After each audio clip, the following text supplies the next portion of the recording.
Healing and harmony, how music is helping Central Florida stroke patients.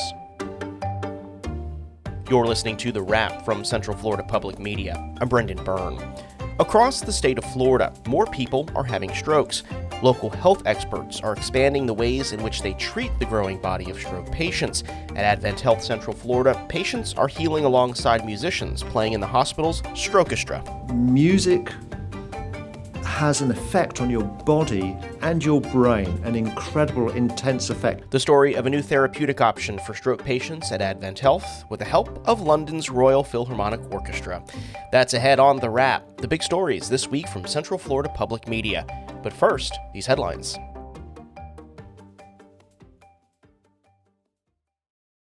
As storm surge and 140-mile-per-hour winds pummeled Jamaica Wednesday, Central Florida groups hurried to get disaster supplies ready for the Caribbean nation and other islands hit by Hurricane Beryl. Central Florida Public Media's Joe Burns has this report. The relief efforts include the Jamaican American Association of Central Florida and the heads of organizations in Florida's Caribbean American Chamber of Commerce. They're collecting donations and supplies and arranging shipment. Joan Edgehill of the Jamaican American Association says they're starting with water and non-perishable food. Later, she expects they'll send clothing, toiletries, paper products, and even medical supplies. Once we can hear from the people there what's most needed, we will know a little bit more. But because we've had hurricanes before, we have an idea that food for sure.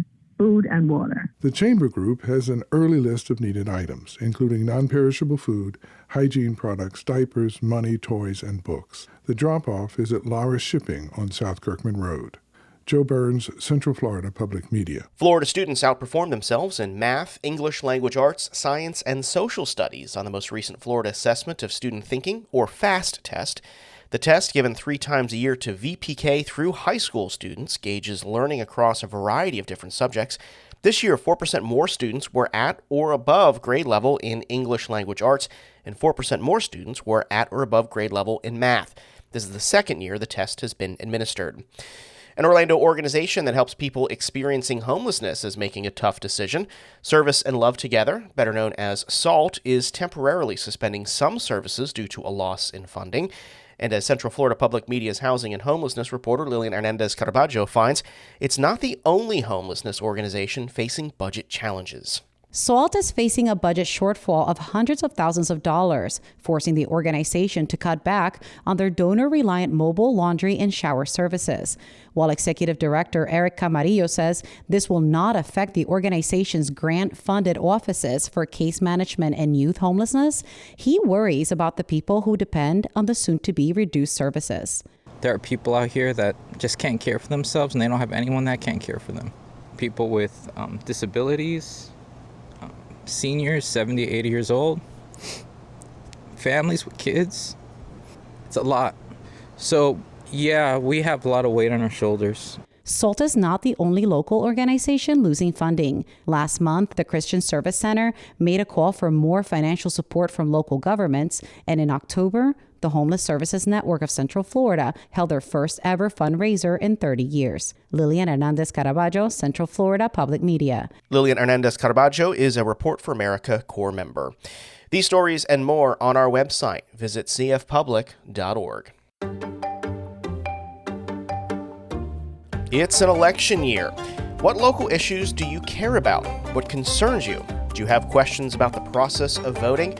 What about issues on the ballot? Well, Central Florida Public Media is listening. Your questions will help shape our election coverage this year. Let us know what you want to know. Click the green Let Us Know button under Vote 2024 at cfpublic.org. Across the state of Florida, more people are having strokes. In Orange County, there have been year-over-year increases in the stroke rate dating back to 2016. In 2022, the most recent year for which data is available, 4,000 people were hospitalized due to stroke, a cutoff of blood supply to the brain. As the numbers rise, Central Florida Public Media health reporter Joe Mario Pedersen brings us this story about a new therapeutic option for stroke patients at AdventHealth with the help of London's Royal Philharmonic Orchestra. Okay, I'm going to sing something. Sing it back. Hey-oh. Hey-oh. Those are the voices of stroke patients at AdventHealth singing along with the London Royal Philharmonic Orchestra. On this day, they are AdventHealth's Strokeestra. Music has an effect on your body and your brain, an incredible, intense effect. That's Tim Steiner, creator and project leader of Strokeestra. It's a participatory project, meaning that we invite everyone actually to take part, to play instruments. Steiner started Strokeestra about 10 years ago in Hull, England, about 200 miles north of London. There's a lot of people, stroke survivors, up in that region of the UK.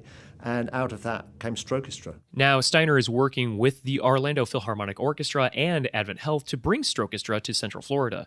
The region has seen a steady rise of stroke patients over the last 8 years, increasing from 3,000 to more than 4,000 in 2022, the last year for which data is available. Taking into account the growing population, the rate of stroke diagnosis in hospitals still crept up by 12%. One of those stroke patients is 46-year-old Jenny Moore. She's had 3 strokes in her life, caused by Ehlers-Danlos syndrome, a rare genetic disorder that leaves hosts vulnerable to strokes. I've had a crazy medical journey. I've had 8 brain and spine surgeries and 3 strokes, so I've actually been in 5 rehabs. She was diagnosed 11 years ago and has since bounced in and out of rehab. Moore used to be a dancer, but her multiple strokes have left her unable to walk. It's something she's been working on getting back, but right now she still uses a wheelchair to get around. As a former dancer, Moore loves music. I think it can move your soul in ways that really nothing else can. It can match your mood or it can change your mood. It can get to your soul. It can speak to your soul. It can just be something that you have fun with, or it can be something that, you need in the moment. Once Moore learned about Strokeestra, she was in. Donning her favorite Beatles shirt, she joined Steiner, several musicians, and about 9 other stroke patients. Beatles, what's your favourite Beatles song? Oh my gosh. Oh my gosh, I don't know that one. While there was a bit of debate, ultimately they came to a consensus. Blackbird. Love it. Okay, anyone got a bit of Blackbird?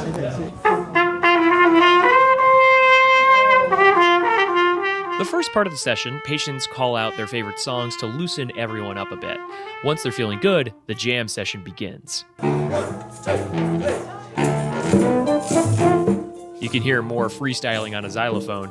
Other patients are jamming out on maracas and tambourines. Those suffering from severe neurological injuries are encouraged to join along however they can. We've had some participants that have very limited movement in their hands, and it might be that you're just resting your hand on a drum and moving a little bit and getting a little bit of vibration, but because of the music that's going around, you're engaging in that sound and engaging in that music and getting a physical benefit. There are some healing properties of music. That's Dr. Anna Galloway, a music therapist at the University of Florida. Music can be very powerful in helping the brain to heal and recover, and also helping the brain to rewire itself during its neuroplasticity stages. Neuroplasticity is a process in which the brain develops new neurons from stem cells to begin healing itself. Normally, after neurological injury, you have about 3 months where neuroplasticity is at its peak. And then once you hit about the 6-month time period, you start to plateau. There are 2 types of strokes: ischemic, which is a clot that prevents blood flow in the brain, and hemorrhagic, which is a burst blood vessel or artery in the brain. In both cases, parts of the brain can be damaged, leaving it unable to carry out bodily functions. After the damage is done, neuroplasticity begins. Music can stimulate hormones that in turn stimulate brain cells. With new neurons, the brain is able to create new pathways, which means people could regain mobility. When it comes to restoring speech, music therapists like to have patients sing a song that's important to them. Speech is one part of the brain, but reciting a song is more about memory. Many stroke patients who've suffered damage to their speech center are able to still sing, helping to develop a new neural pathway for speech. Neuroplasticity is rewiring your body's ability to use your arm in a different way. And it's kind of a new detour through the brain path. The AdventHealth team is still developing its program. For these stroke patients, Strokeestra is not only helping them physically, but it's uplifting them emotionally, according to Elena Jackson, the director of arts and wellness at the hospital. We're all kind of creating this unified sound. Another aspect of stroke recovery includes reclaiming a sense of self and having to deal with lost abilities. Jackson hopes that Strokeestra will inspire patients to rediscover themselves or find new value in themselves after enduring whatever a stroke has taken from them. I am here. all here. We're all here. If we can bring or infuse the arts or music into that space, not only can people have the opportunity to kind of get back to a sense of self, but also rediscover and new aspects of themselves that they maybe didn't know existed. For patients like Jenny Moore, Strokestra appears to be just that. I think AdventHealth and whoever it was that dreamed up this experience as well. It was helpful and healing, and it really touched the soul. Sugar on me. Blackbird singing in the dead of night. Blackbird singing in the dead of night. AdventHealth Strokestra is still piloting inpatient sessions. The hospital says it's collecting feedback and hopes to establish Strokestra as a staple program of the health network soon. Joe Mario Pedersen, Central Florida Public Media. AdventHealth is a financial sponsor of Central Florida Public Media. That's it for the wrap this week, but stay listening. Next week, environment reporter Molly Durig reports on efforts to control the spread of invasive aquatic plants like hydrilla in Central Florida lakes.